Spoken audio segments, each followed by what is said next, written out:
man. Like always. This is Real Sports Talk, Rumack and the Greek, featuring Billy the Greek and Stormin Norman Rumack. Brought to you by the good people at Costa and Carpets for Life. How you doing, you dirty? Well done. I'm doing the introductions today, big boy. I'm Billy. I'm Billy. He's Norm. Together, Rumack and the Greek, live from Toronto. For those of you tuning in for the first time, welcome aboard. For those of you tuning in and have tuned in over the time we've been doing this, welcome back. Got a top of the line show for you as always. No matter if there was nothing to talk about, there's no other people. There was nothing, no sports, nothing in the world to talk about. It'd still be entertaining, man, to listen to a guy like me. So we got myself, we got Norm Rumack, we got the Costa Classic, we got Nikki Borsch from Carpets for Life, but more importantly, and I guess I'll take a back seat too on this one, we got former voice of Woodbine Entertainment. You know this guy, you love this guy, and for those of you, there's about 80% people, Norm, that miss this guy. You know who the other 20% are? The guys that the poor bastards this guy killed with his wagering tips over the last 30 years, man. He's a real beauty and a real piece of work, and one of a good friend of the show anyway. So let's welcome in Jason Portuondo. Hey, good idea. Yeah, real good guy. Hey. And Top of the line. Yeah, you see him right there. So Jason's welcome aboard, Jason. How you doing, pal? Doing well, guys. Took a while to get connected, but I'm here now. So great to see you guys. Yeah, great. Did you catch the introduction? No, I didn't. Can you do it again? Can I get a real feel for it? Okay, but I you know only deliver. Sometimes I deliver it once and then it goes to sleep. So I'll do my best. I say, first of all, I went on to say you're a semi-talented guy. A lot of people like you, but I used the number about 80%, right? And Norm asked me why that number, and I suggested to him there's also about 20% of the people that you put in the poorhouse with your horse picks over the years. Yeah, that sounds about right. You know what? Whenever I gave anybody a horse, my two rules were this: one, if the horse wins, I don't want anything. But two, if the horse loses, I don't want you to come after me because it's not my fault, right? That's the only two things I ask. That's it. Like curiosity off the top. Obviously, we'll get into a little bit. Like obviously, people are asking. People miss you on Woodbine. That you were a staple of Woodbine Entertainment for God knows, for a lifetime, man. Since all of us look young, man, you've been around there. So people obviously miss you, and nice to get a chance to see you. But how would you handle in your time your wagering days? Would it be like whatever we saw? Obviously, is something you're invested in. But would you ever hold back a little secret as to not push the odds down to 1 to 5? No, I didn't need to because I don't spend that much money to sway the odds, right? I'm betting 10 or 20 bucks, so it's not going to have that much effect on the numbers. So to be honest, no, I never did. And the thing is, it's called gambling for a reason, right? I mean, I've worked with horses, and some of these horses are like, oh, they feel so good in the morning, and you think you can just, mortgage the house on this horse, and the horse won't lose, but the horse loses, right? At the end of the day, the animals don't talk. It's a good thing they don't, because a bunch of us would be out of jobs, right? So at the end of the day, I love to gamble. I like to wager. I bet. I mean, I lost more than I would win. That's just gambling. That's just the way it works. But sometimes you get some really good ones, and sometimes you get ones that you like to forget about. Let me ask you a question before we get Norman here. Obviously, you're a big Boston Bruins fan. You're a sports aficionado through and through. So we'll get your take on a plethora of issues. Again, from a personal perspective, I'm curious to know, and I'm guessing now, I'm not exactly sure, but I'm thinking your checking account has maybe a couple more zeros than mine. I'm at about $39.80, right? So have you ever considered through your career to get in on the ownership business? Have you ever got the itch, unless you have already and I haven't known about it, have you ever got the itch to go buy a baby and see her run? I would love to, but yeah, I know. I mean, those days have passed now. So, yeah, I mean, in the future, you never know. But as of right now, it's not something that's on the list. But for me, that's the way to do it. You go and buy a young horse, you grow, you watch it develop, it's like having a kid, right? And there's nothing wrong with going out and getting a claiming horse because that's the quicker return on your investment, right? When you have a baby, you got to spend, the couple of years of waiting and spending money on feed and vet bills and shoeing and stuff like that. So you got to be patient. But it's hard to say no, but right now that's the answer, no. But probably will happen down the line. Nice. Hey, so Jason, where Billy was alluding to your affiliation with Boston. Yeah. It's just incredible. And as you would probably remember well, the last time a team at this stage of the season, about 20 games left, had a grand total of 8 losses, would have been the dynastic Scotty Bowman Montreal Canadiens, who in '76 over the entire season had 8 losses, but everybody on that team was a Hall of Famer. And furthermore, about the Bruins, they won the Cup in 2011. The last time they had a lousy team, rebuild, no rebuild, whatever, the last time was in the 60s, the 1960s. And then when they got Bobby Orr, we know the rest of the story. That was around 66. I mean, it's remarkable their numbers this year, but it's also remarkable they've never gone into the tank since the early 60s. That is amazing. Yeah. It's unbelievable, Normie. I tell you this, I have been spoiled this year in terms of my sports team because I'm an Eagles fan as well. It didn't end well, but still, that was a great run. And Patrick Mahomes is something special. I'm not going to talk about the flag at the end because it's a 60-minute game. That's not why the Eagles lost. Would I have thrown the flag? No, but let's just move on. Let's talk about the Bruins. That's what you asked me. And I don't know, man. This is something special they got going on. And I'm not going to compare it to anything from the past because back in the day, they didn't get these free points from losing in overtime. You get an extra point. Losing shootout, you get an extra point. Back then they had only ties. You didn't get a bonus point like they do now, as I just talked about going to that extra frame or the shootout. But this is a special team. But they can break every regular season record there is. If they don't end this thing with Lord Stanley's coveted mug, nobody's going to remember how great they were during the regular season. It's not going to matter. So for me, they got to win the cup or bust. Here's the interesting piece. And if you take a look at kind of over, I don't know, maybe say the last 20 years in all 4 of the big sports, rarely have you seen a team in any sport come into any kind of playoff run with zero concerns. The Boston Bruins are the first zero concern team that off the top of my head that I can remember. You have to go way back to find anyone else. So for me, asking a Bruins fan, is zero concern the biggest concern? Because again, Portsy, you've played at a level, man. You've played at a level through the roof all year. And the playoffs require an extra gear, right? Do the Bruins even have an extra gear? Yeah. Or is that gap going to shorten? Yeah, well, I don't know, Billy, if they need an extra gear. The way they're going right now, I mean, are there places they can improve? Oh, I can name some places they can improve. First of all, when Jim Montgomery got the job as head coach, I said, who the hell is this guy? Montgomery, I never heard of him. I know he's with the Blues or whatever. I think he's from Montreal. That's a big no-no when you're a Boston fan to begin with. But, yeah, he's done an amazing job. He's got all these guys to buy it. You got guys like Patrice Bergeron. Bergeron's making $2.5 million. He's got $1 million contract. $1 million. He could have got $3-4 million easily on the open market. He's playing for $1 million, $1.5 million to be exact. He got $1 million signing bonus. He's only 2.5 on the books. But their power play has gone south recently. I think they really need to work on that because the power play is going to be key to playoffs. But right now, just everything's clicking. I mean, the goaltending tandem of Swayman and Allmark. Allmark's got the Vezina locked up unless something, unforeseeable down the stretch happens. They love each other. It's a great tandem. Their D, they got 7 D right now. They're rolling through, resting one guy at night. So they have the depth to rest guys as well. They can throw 3 solid lines over the boards. Even their 4th line is pretty decent now with Hathaway being, acquired from Washington.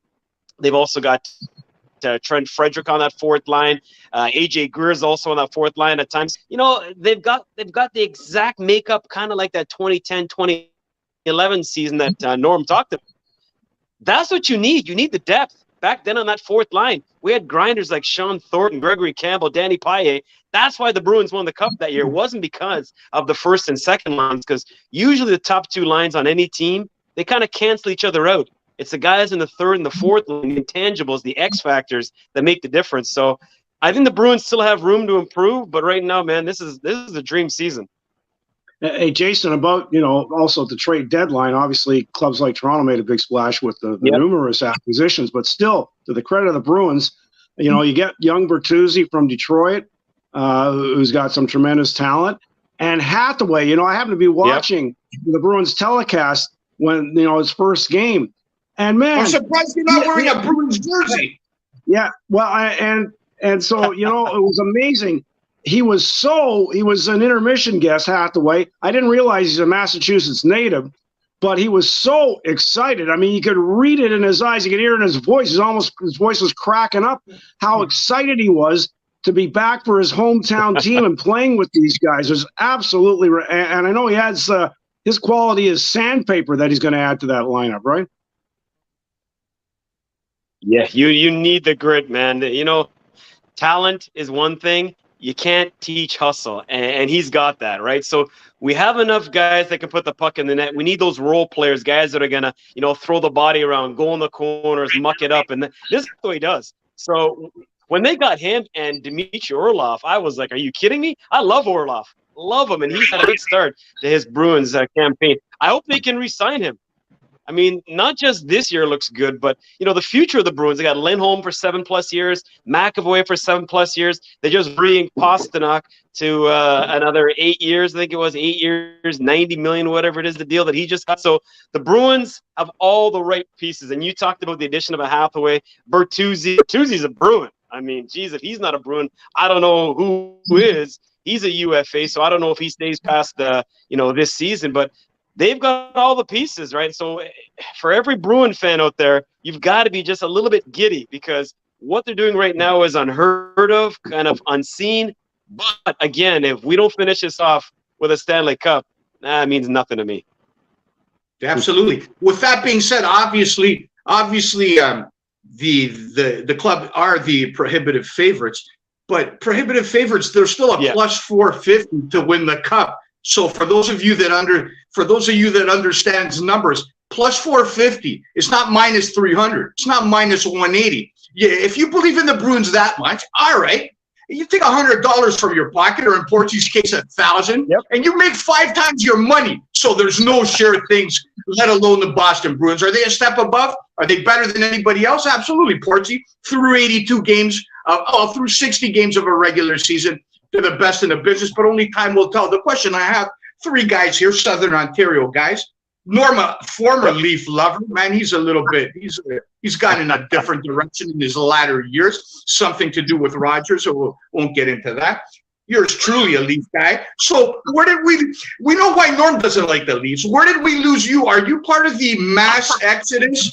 Are you part of the mass exodus of Leaf fans through the Harold Ballard, through the early 80s to mid 80s Harold Ballard era?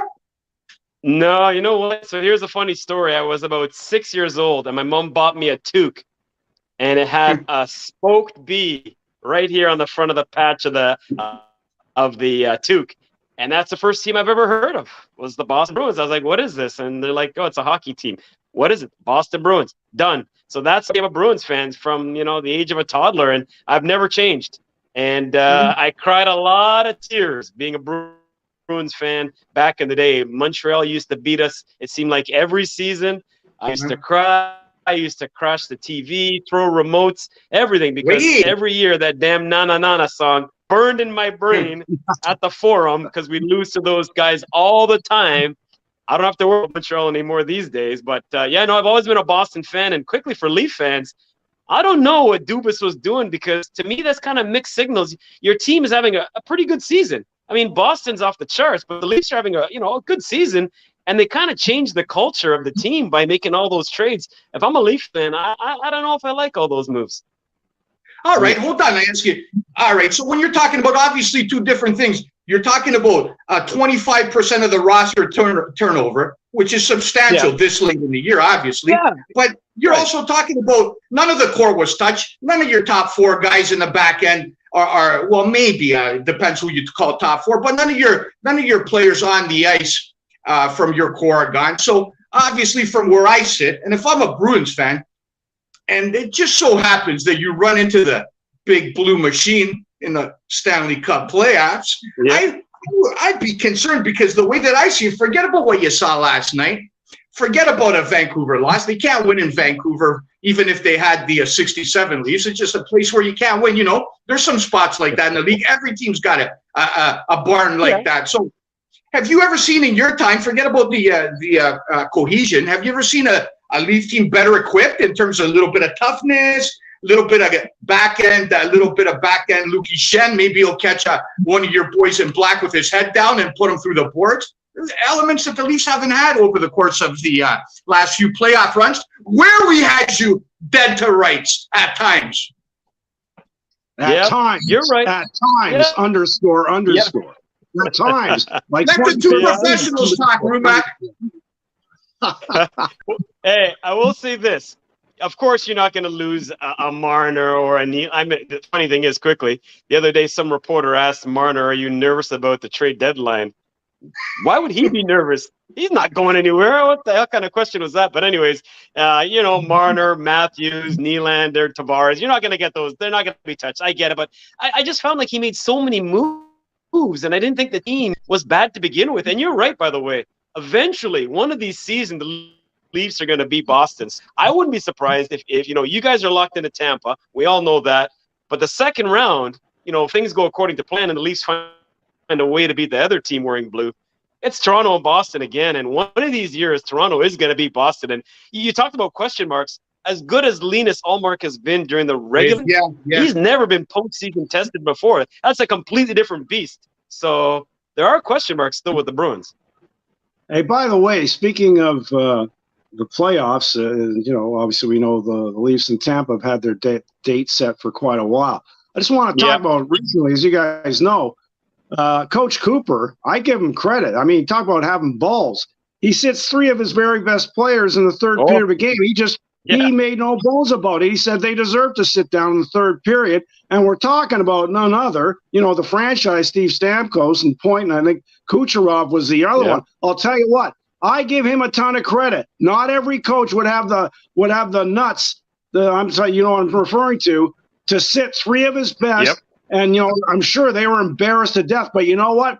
To the rest of the come out the night after, Norm? Let me finish. What that How'd says they come out the night after? No, I'm not stopping. What that says, Jason and Billy, to the rest of the team is, and Matt, the rest of the players say, wow, look what he did to 3 of our best. Imagine if we screw up or take a period off, what he's going to do to us. I wouldn't want to be familiar with that. That's the message it sends to the rest of the team. And I think that's smart by Coach Cooper.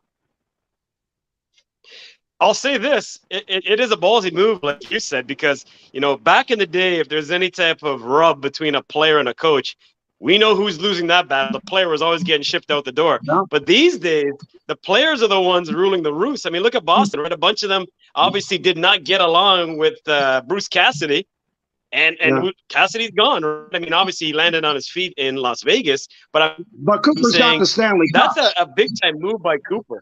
And John Cooper for me, top 5 coach. So let me chime in here. Kind of settle this, Norman. Kind of pay attention, Norman. We're gonna give you a little bit of wisdom. So Cooper goes in the room, obviously, and yes, it takes a lot of guts to go in there, and for all intents and purposes, embarrass your guys. National TV, sit down, take it easy. Obviously, he's got the 3 rings that support whatever decision he wants to make. But also there's a fine line because they've had this guy for 5-6 years, man. So sometimes you run out of messages. Every guy's got his shelf life, right? So how do you come out the next game? You were inspired, Norm Rumack. You sat down. You were embarrassed. Okay, so you came out the next game, right? And you had 0 shots on goal in that period. Even I don't know. Even the GTHA Red Wings would have snuck in a shot somewhere. You had 0 shots. You got embarrassed. So is there a possibility maybe instead of lighting a fire, they just telling them that, you know what, pal, man, we're not listening no more? Well, let me tell you something. If they were the Lightning, that is, if they were dumb enough to move on from Coach Cooper, first of all, he'll have about the 30 teams. He'll have about 25 coaching offers.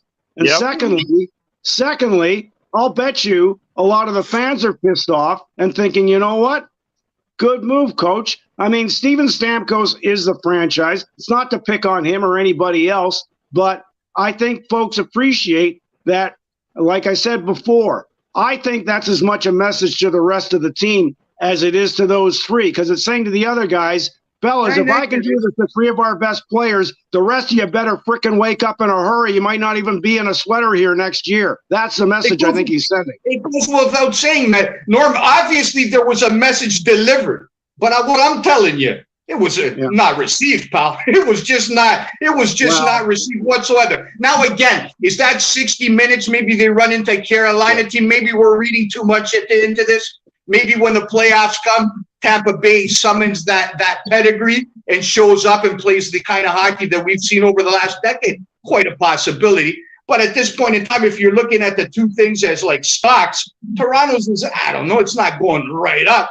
But the Tampa Bay is plummeting, right? And if there's concern in Leafland, what do you think they're saying in Tampa Bay over what's going on here?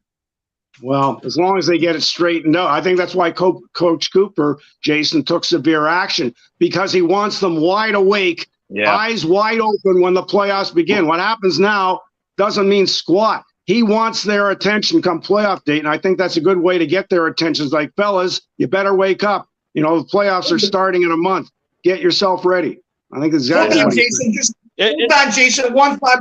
You know, me and Rumack got beef, eh? So one thought with Rumack. All right, Norm. The late night vampire to officiate between you two. That's what happens with every guest, Jason. Exactly. We need an MMA referee. Hold on, Portsy. Okay, Rumack. You just told me. You just told the viewing nation and an international, wherever we go, got 3 followers in Italy and 2 in Bulgaria, man. So we're worldwide. Anyways, you keep telling the people, and you just told them, Tampa, hold on, don't interrupt the Greek when he's talking. Please.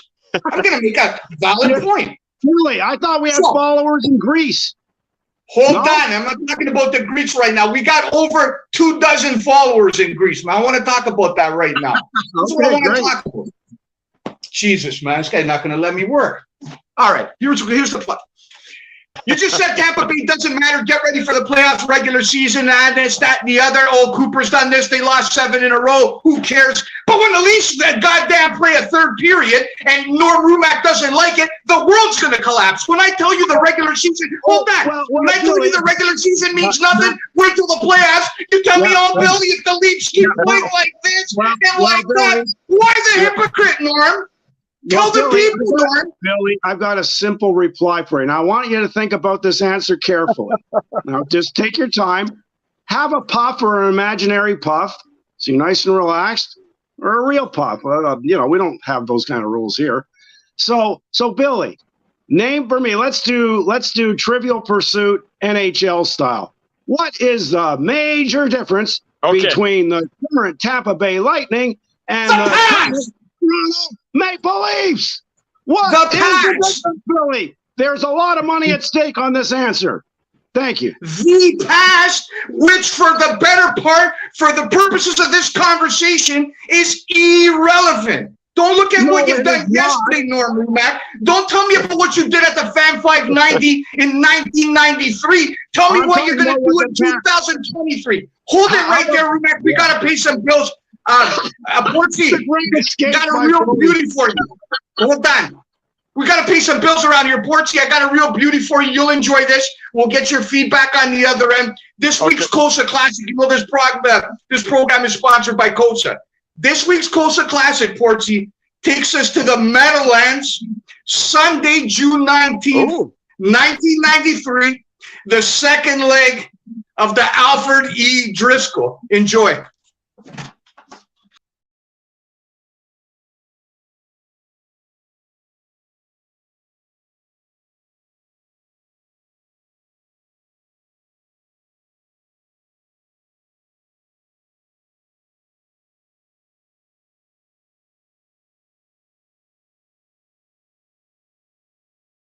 Here they come. And they're off. On the outside, General Ring leaves. Far outside, Silver Almahurst from between horses, Shady Daisy with Cam Best. Around the first turn.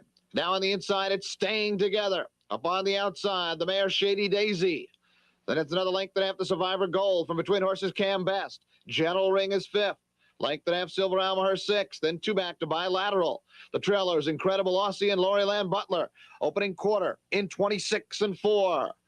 Down the back stretch they go, and Shady Daisy, hard driven to get the lead, quickly will be challenged by Cam Best. And Cam Best and Walter Hennessy looking for the lead as they approach the half. Right back out, here comes Staying Together and O'Donnell. Lots of movement on the front end. Silver Almahurst is fourth, Survivor Gold fifth. General Ring in 6, 2.5. Then it's Bilateral with Loriland Butler and Incredible Aussie. The half in 53-1. Fastest half mile ever here at the Meadowlands. It's Staying Together. Who leads it by half a length? Silver Almahurst on the outside second with Cam Best in third. Survivor Gold up on the rim fourth. Shady Daisy in fifth. General Ring sixth. They go by 3/4 and Staying Together by half a length. 3/4 and 1:21. Fastest 3/4 ever. 3/16 to go and they're on their way home. Staying Together, and O'Donnell leads it a length and a half, too. Cam Best is second on the outside. Silver Almahurst, length and a half to Survivor Gold. In deep stretch, it's Staying Together, and nobody's going to catch them. Staying Together by 2. Let's look at the time. 1:48-2, fastest race ever. By now, you know the name COSA TV, an industry leader producing unique, high-quality digital content promoting harness racing in Ontario. Features, virtual programming, live events, and more. COSA TV has it covered. Follow our social media channels and be sure to subscribe to our YouTube page to view the latest content. And if you're looking to bet your favorite Ontario track, check out hpibet.com. COSA TV, taking Ontario racing global. Welcome to Carpets for Life. For over 30 years, we have been servicing both residential and commercial clients in the sales and installation of custom stair runners on wall-to-wall areas. Our team prides itself in honesty with a regard of professionalism and customer satisfaction. Our many testimonials and continuous referrals is a testament of the quality of workmanship we provide. We strive to ensure a happy customer is a Carpets for Life customer.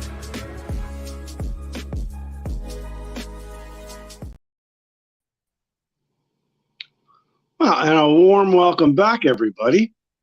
Thanks for joining us tonight. Myself and the other side there, my sparring partner, the one and only the Greek, Billy Georgiatsakis, and our special guest refereeing tonight's verbal 15-round combat match is none other than I've got a 3-1 for Rumack so far. 3-1 for Rumack.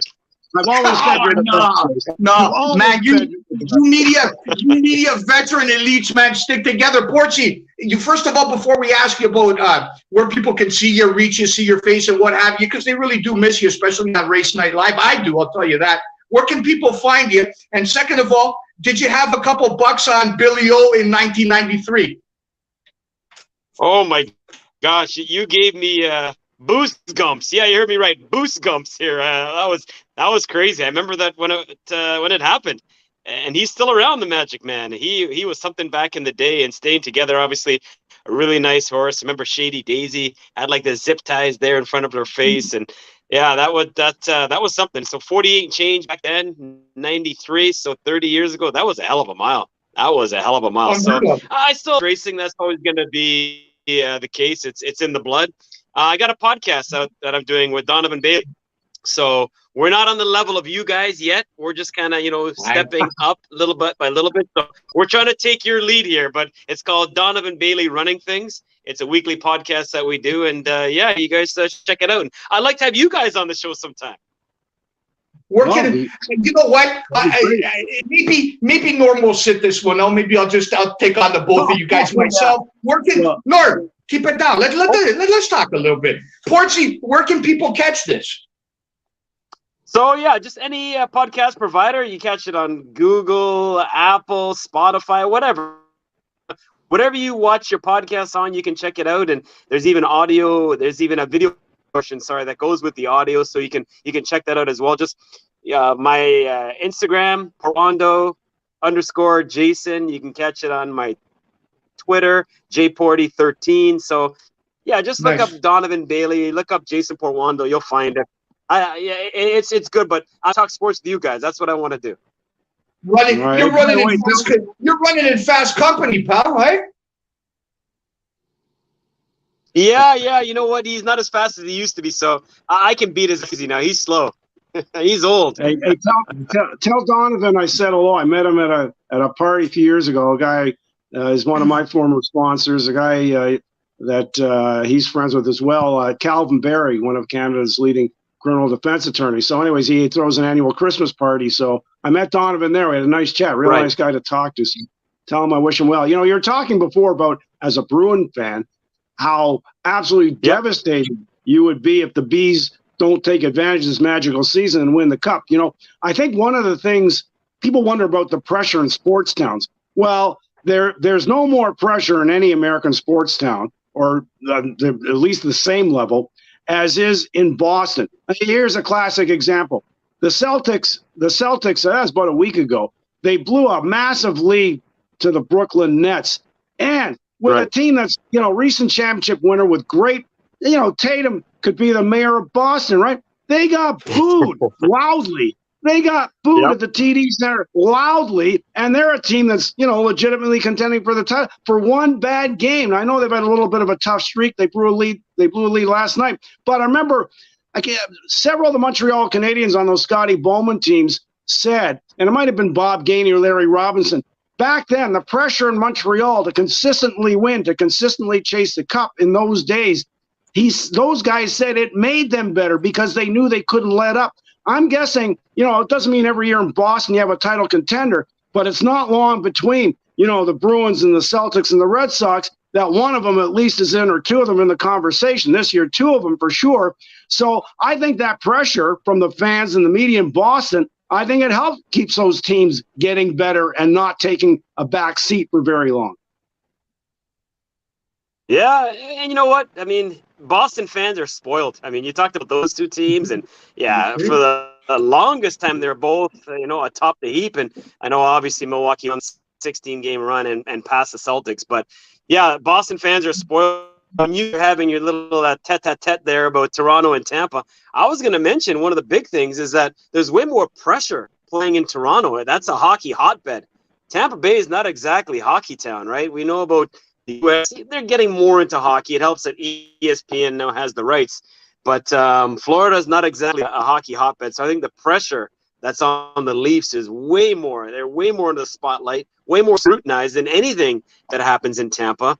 And by the way, Norm, thanks for mentioning, guys like Larry Robinson, they call him the Guan Wazo, and, Rick Green, Craig Ludwig, all those good stay-at-home solid defensemen they had, and Larry Robinson could rush the puck. But, that is a big thing with, Boston area teams, right? They're spoiled. They're used to winning. Look how many championships the Patriots have, right? So the Bruins, as much as they're doing well right now, if they lose in the playoffs, first, second round, whatever, you watch and see the way the fans are going to react. Yeah, no doubt about it. So, taking us back locally here, can you see, Portsy, a way that Kyle Dubas retains a position with a first-round loss in Toronto? Wow. I don't know, man. If I'm a Leaf fan, I'm still looking back at the bubble hockey because to me, that was their best chance at winning the Cup. All they had to do was win that Canadian division. You get an automatic bye basically to the Final Four. They choked on that 3-1 lead versus Montreal. Don't want to bring it up, but I had to. So to answer your question, man, something eventually's got to change. You got the personnel on the ice. Obviously, they've got a good team. Their goaltending is a little suspect. I like Matt Murray. I'm not sure if Ilya Samsonov is the guy. Maybe that's something to be worried about for Leaf fans. But you're right, though, Billy. That's a really good question. I mean, something's got to give. I don't know if it's Dubas. I don't see it being Shanahan. Maybe it's Keith. I don't know, but something's going to have to change if the Leafs don't get deep into the playoffs this season. Yeah, I think Dubas is done, and that's why I think he threw all of his cards on the table with all these moves, because I think they had the chance to renew him last summer, and the Leafs chose not to. Dubas, that is. So I think he knows he can gamble with. I have to look up, in the book how many draft picks he's given up, because if they disappoint in the playoffs, whatever that is perceived as, in other words, not winning the cup or maybe winning a round but not more than a round, then the next GM has to clean up the mess, if you want to call it a mess, in terms of getting draft picks back. So it's not his problem. So I think he's going in with the idea the team better perform or he's done. So what does he care about next year? He doesn't have to worry about it, or the year after. It's not his problem anymore.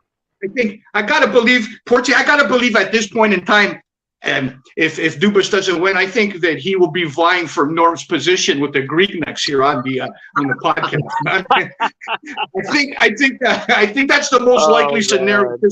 If this guy doesn't get a W. Speaking of W's, obviously we got about 20 minutes left. We could talk to you, man. You're like an encyclopedia of sports, and we could talk to you for hours. But I got to get some rest to work in the morning, so we'll keep it to 8 o'clock. Let's turn to as funny as it looks, you look outside, it's almost baseball season. They're playing in spring training. As you know, Portsy, you got to know that this guy over here is the manager of the East York Bulldogs, one of the top junior clubs in Canada, so obviously know a thing or two about baseball. But I want to ask you, there's one move in the offseason that still lingers with me, something that I wish the Blue Jays hadn't done. And that's the trade of Teoscar Hernandez. How did you see the offseason? And do you think the Barrio got too much of the flack for the immaturity for last season? Because if I remember correctly, man, and again, my memory's not the greatest, it wasn't the Barrio that was the problem in Game 2 against Seattle, man. That was the fact that they had an inept bullpen for the better part of this year that hasn't been properly addressed. But I digress. Yeah, I know a lot of people were saying that, why'd you make the move? Don't take the guy out of the game. But those same people who were saying that, if they left him in and got a bunch of runs off the starter, why'd you take the starter out? So, yeah, I mean, I think the Blue Jays made the right moves. It just didn't work out. I mean, you look at the debacle that happened there in that comeback with Springer and Bichette, and it was just the perfect storm. I mean, it's frustrating. It's frustrating when you have a Seattle team that was ripe for the picking, because they haven't made the playoffs in years and forever, 20, 25 years, whatever it was. So you think, okay, you got the right team you're going to face to get you a chance to move on, and it didn't happen. It was frustrating as a Jays fan. And I'm a Brewers fan. You think the right guys, sorry to interrupt, Portsy, you think the right guys paid the price? I don't know, to be honest. I mean, I like Teoscar, to be honest with you, right? I mean, Tapia, not so much, but I mean, Teoscar I like, and obviously Springer is a stud. And, for the most part, I like the Blue Jays team. I mean, I'm still baffled as to what happened there. I mean, and one thing I don't like with baseball teams, and it wasn't just the Blue Jays, a lot of these teams did this, when they made the postseason, they went and celebrated. You remember the Blue Jays did it as well. They went back out on the field, they partied. I'm like, what are you partying for? What, because you made the playoffs? And then what happens? You're out in the first round, and the way you got beat in the first round too, that's embarrassing. So I don't know if the right guys paid the price. I'm looking forward to this year, though, because I like what Schneider was able to do over the squad. And I think with a full year, with him to work as the bench boss, you got Mattingly there, just a guy you can lean on in terms of his wisdom. I want to see what the Blue Jays have to offer. I mean, I was excited about their team last year. This year, I'm not sure what to expect. I mean, I guess I should be excited for them, but I guess we're going to find out in a matter of weeks. Hey, Jason, you were alluding to being a Milwaukee Bucks fan, if I'm not mistaken. So last night I'm watching pardon me? Oh, Brewers, pardon me. Okay, so you're a Raptors fan? Celtics, Raptors? Okay, so I got to be honest with you here. My heart is with every Toronto team. I have no allegiance to any team in the six, as they call it. I'm Milwaukee in baseball, Utah in basketball, Boston in hockey, and Philly in football. Okay, that's a unique mix, man. That's a unique mix. I'm right all there. over the place. All right, so let me ask you about the end. Last night I had the pleasure of watching. It was like the seventh game of the finals. The Knicks and the Celtics. The Knicks also came back from a big deficit. And it's like, is this the same New York Knicks the folks in the Garden have been absolutely devastated by? And this team is up pretty much the hottest in the NBA. The last 10, they are 9-1. And guys like Emmanuel Quickley, the Canadian RJ Barnett, pardon me, and Julius Randle, it's like, geez, they're looking like, never mind, could be the Celtics, could be the Bucks, could be anybody. If I'm one of those top teams, Philadelphia top teams in the East, is like, wait a second, New York Knicks is like, where is this coming from? How surprising to see them 9-1, and the way they were just defying the Celtics on their home court last night. Yeah, I think they swept them. Right? I think it was a mini 2-game series, if I'm not mistaken. But you're right. Yeah.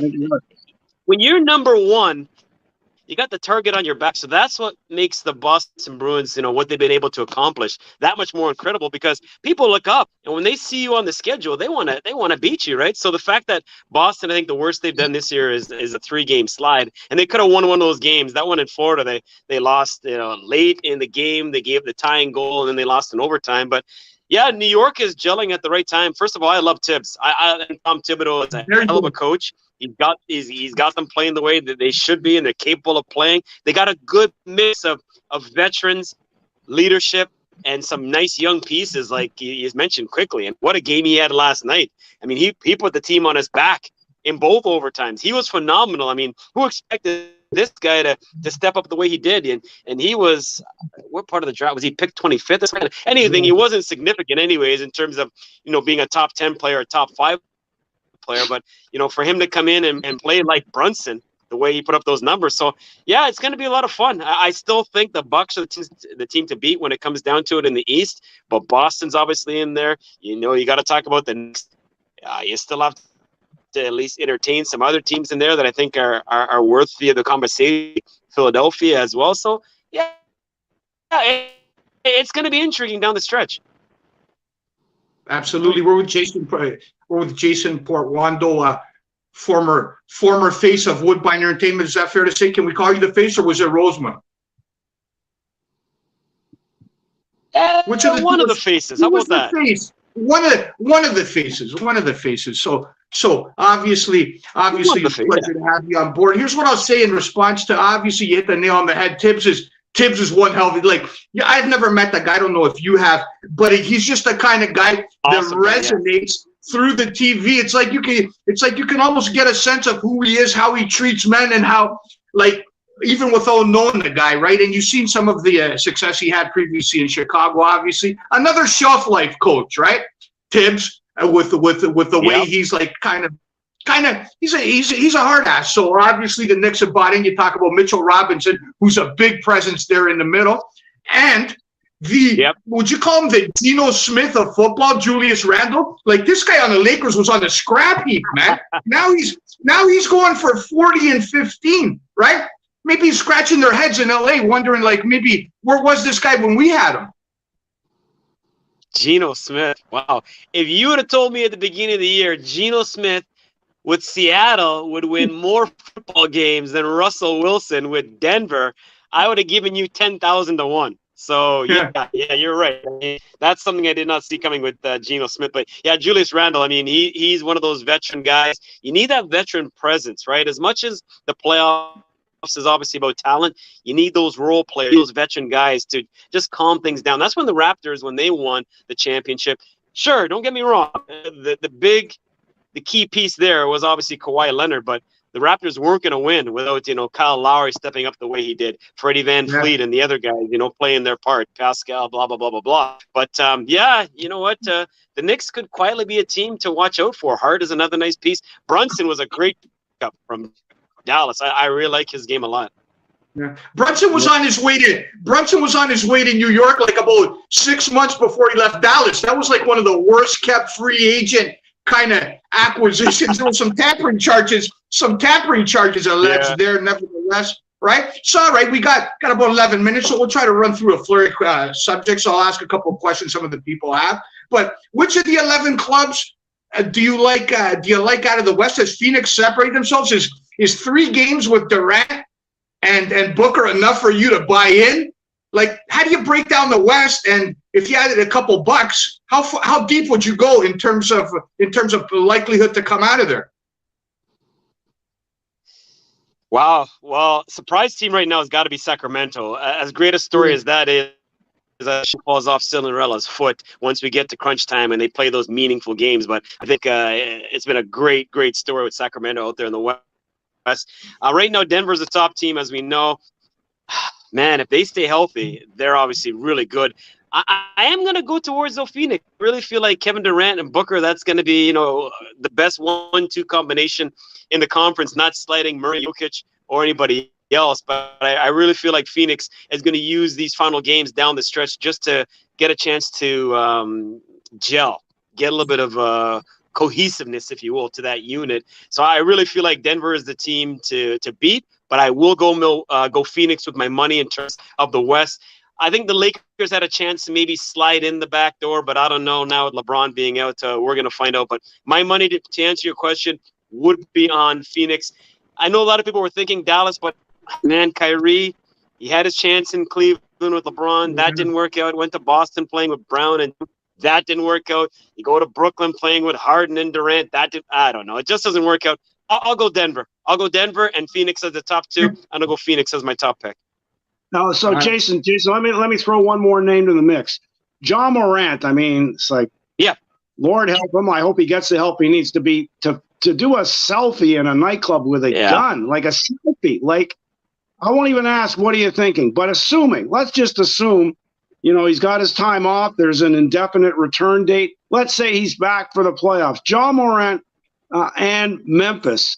It's like, I think they probably like the fact that for a lot of fans, they're kind of like a little bit out of the spotlight, and maybe in the playoffs they would be. How dangerous do you think if Ja comes back for the playoffs they could be? It could be, man. I mean, he's a phenomenal talent, man. I mean, geez, I just wish he and some other guys would just do the dunk thing instead of letting others do it. And by the way, good on Matt McClung, because he actually wanted to take part in the dunk contest. But, to answer your question, Norm, Ja Morant, I wish he had a little bit better supporting cast. Those guys are good, don't get me wrong, but they're not seasoned enough, in my opinion. When it comes down to crunch time in the playoffs, they got a bit of a taste. I get it. So it's not like they don't have any playoff experience, and I respect them because they just have a lot of fun playing together. And it's not like they're marquee names outside of Morant. A lot of those guys are just, doing their thing. Jaren Jackson, Dylan Brooks, the kid out of Mississauga. So they're fun to watch, but I think when the pressure, mounts, that's the kids are going to feel it a little bit more. And that's why I'm leaning on somebody like Phoenix with a veteran-led Kevin Durant there, who you can lean on in time of need because, it's been there, done that for him. Yeah, you can use when you're talking about Morant in basketball, obviously you can use a better roster and a better stable, like maybe at 5 a.m. outside of the basketball game. But again, it's interesting because obviously you're young. You're talented. You got the world at your feet, and you got a bank account from here to across the street, man. There's a lot of temptations. Obviously, you're the man. Obviously, this, that, the other. So again, it's an interesting predicament. Is the NBA, because he's one of the faces of the league, are they going too easy on him? Because again, Colorado or wherever he was is an open state carry, man. You can have a rifle on your thing, walking to 7-Eleven, and you're a law-abiding citizen, right? Is the NBA going too soft in the organization or too hard? Well, it always happens, right? Depending on who it is, that's the way they judge the crime, right? Star athletes get treated a little bit easier, right? Then, Norm, Billy gets stopped by the cops tomorrow, we're getting a ticket. Now, if we're Ja Morant, Mitch Marner, whatever, they're like, oh, no problem, have a good day. You know what I mean? It's a little bit different. And we get it. I understand. That's the way it is. But with Ja, that's unfortunate that actually hit social media. I mean, I'm not sure what's going on with him mentally, but a lot of kids, look up to him, emulate him, want to be that guy, try to, be him on the court. But to see that there, that obviously was not a good look. So hopefully they get it cleaned up. And again, I'm not sure what's going on with him mentally, but it's definitely not good for the NBA, and I'm sure the NBA is going to try to, they'll do the right thing and try. But that was unfortunate that actually that whole thing unfolded. Yeah, you'd have to ask yourself, man. Like, sometimes social media, you gotta have when you're hitting that send button, man, right? Sometimes you gotta have a little conversation with yourself before you press that button. It's not like the old days where athletes can social media now. You can't breathe, man. You can't breathe, and especially worse, you're putting it on yourself, man. Right, and you said it right. Like, I mean, this day and age, you don't even have to hit send. Somebody else will videotape that, film that, and hit send for you, right? So, there's so many platforms out there, the TikToks, the IGs, the this and that. So, yeah, it'll get out there. So that's the flip side of being a Ja Morant. As much as I said you and I and Norm would get that ticket from the officer for speeding or whatever, when you look at Ja Morant, it's the flip side, because if you or I or Norm were to do this, Billy, it wouldn't be as big a deal. But when you're doing that and you're Ja Morant, well, then now it's a completely different story. And that spot turns into, a big spectacle, right? It goes into the magnifying glass. So, yeah, you're right. You really have to watch what you do, because anybody can capture an image and put it out there, and all of a sudden you can be in big trouble. I'll tell you personally, as a kid, I was in the can at 19, man. I didn't get no fans. No, it was nobody gave a rat's ass, man. But again, different times, and social media is what it is. Me and Stormin and Norm Rumack along with Jason Portuondo. Norm, where else do we want to travel with Jason for these last 5 minutes? Where do you want to take us? Veteran, savvy one, borderline Hall of Famer? Yeah. Okay, so look, we talked about potential favorites for the Stanley Cup. Obviously, the Bruins logically are one of them. The Leafs are overdue. You can never discount a previous champion like Tampa, as poor as they've been recently, and on and on and on. So we know basically the favorites are. So I'll just ask you, do you have a team, and maybe, they should be a favorite, Carolina? Like, would you regard Carolina as a sleeper to win the Cup? Or if you have a couple, East and West, who would your NHL sleepers for the Cup be? Well, I can't really call Carolina a sleeper just because they're a really good team. I mean, again, there are some teams playing really good puck. But because of the fact that Boston Bruins are, 8 regulation losses, 60-odd games into the season, it's unheard of, right? So that's why Boston is kind of just, trumping everything else that's going on in the league. But Carolina, for sure. I mean, heck, Carolina put Boston out last year. So Boston would love to avenge that Game 7 loss in that series versus the Canes, and maybe they get a chance to do if things, pan out. But Carolina is definitely a team that I think you have to keep an eye on. A sleeper in the East. I don't know if I can call the Leafs a sleeper, but I would kind of label them as that, because I really feel like they've got what it takes. If they can get the goaltending, I really feel like the Leafs could put a pretty good run together. So I'm gonna go with the Leafs, even though they're not a huge underdog. In the West, Dallas has been good. Vegas, Colorado. Do you think Edmonton is ready to step up with what Connor is doing now? Man, he is the best player in the world. They might have to go and get the guy behind Billy to come out of retirement there and help them out, because, if they get some help from McDavid. I watched them play against Boston the other night. This guy is just on another level. I mean, his hands are so quick, and somehow his feet are quick enough to keep up with those hands. Awesome player. But I just feel like they're, a guy or two short from making a big run. They're going to obviously be a team to keep an eye on just because of David.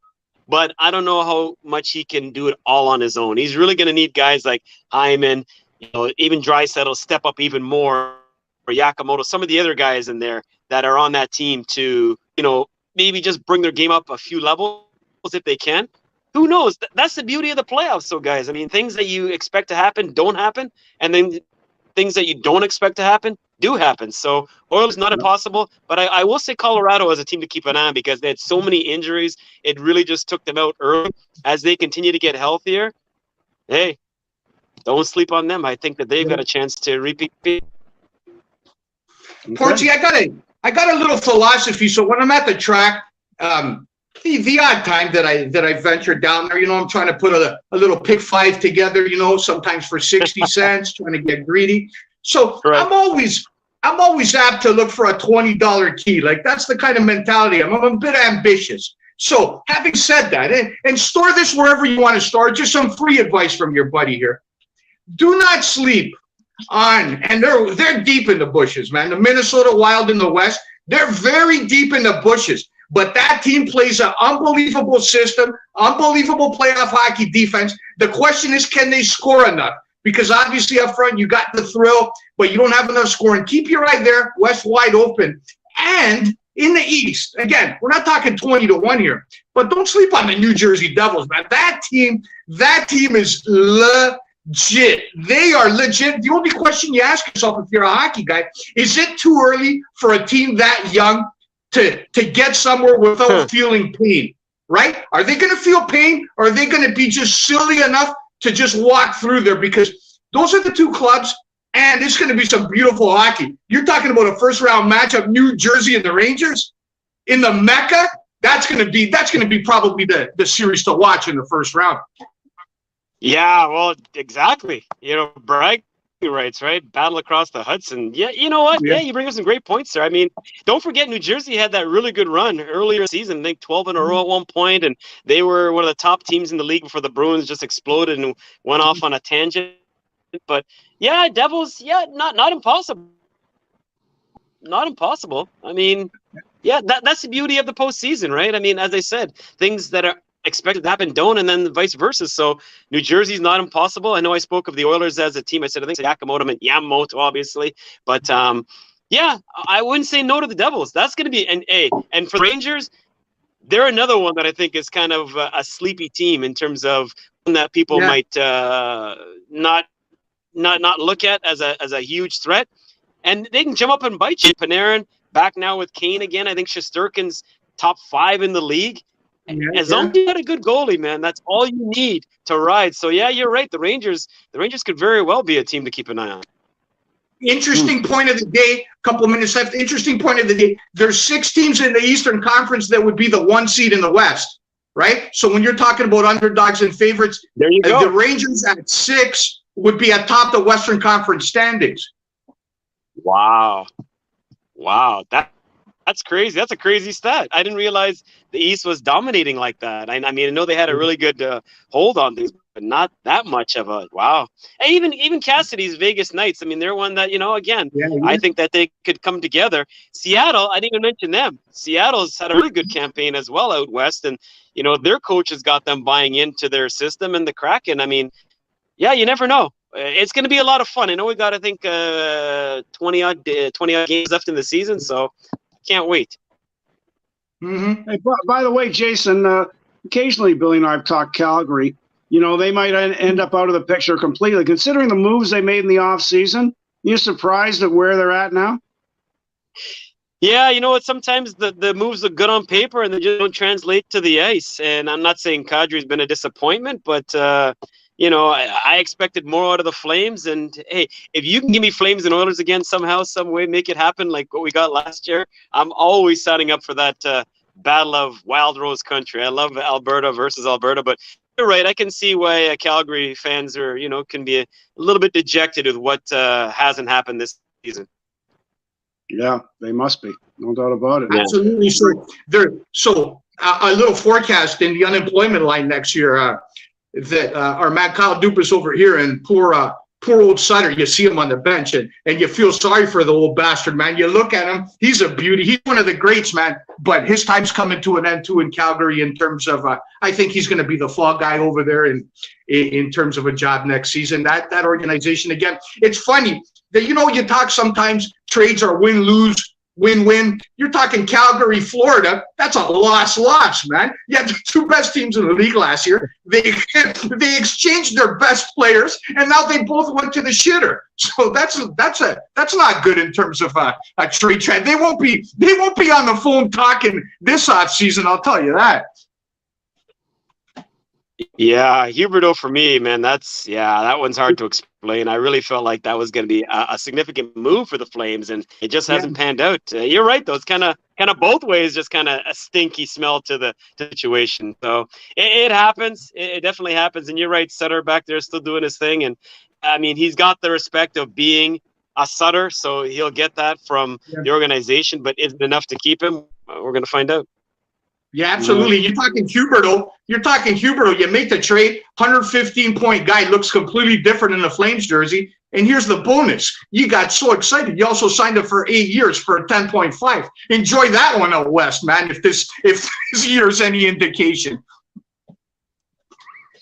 Yeah, that's not a good look. I mean, it's only the first year, but you're right. It's not like it was a UFA move. It didn't work out. That you guys can, call it quits and he goes this way and the team goes that way. But yeah, you're right. This is a long-term relationship. Yeah. And let me Speaking of long-term relationships, Norm, we got a long-term relationship. Know how long we've been doing this? It's over 2.5 years now. Do you find, honest to God now, no bullshit, do you find any better guests than Mr. Jason Portuondo? Any more knowledgeable guys? Have we had anybody that's anywhere close to this guy's level? Well, he knows a lot. You know what? We've been blessed to have a lot of great guests who have but Jason's right up there. Absolutely. He's also one of the real nice guys in our industry. So that's the icing on the cake too. No doubt about it. And let me ask both of you guys a question before we wrap up. Oh, no, I do. Let me ask both, because both of you guys, wager, but know how to wager intelligently, and you know the ups and downs. With all the,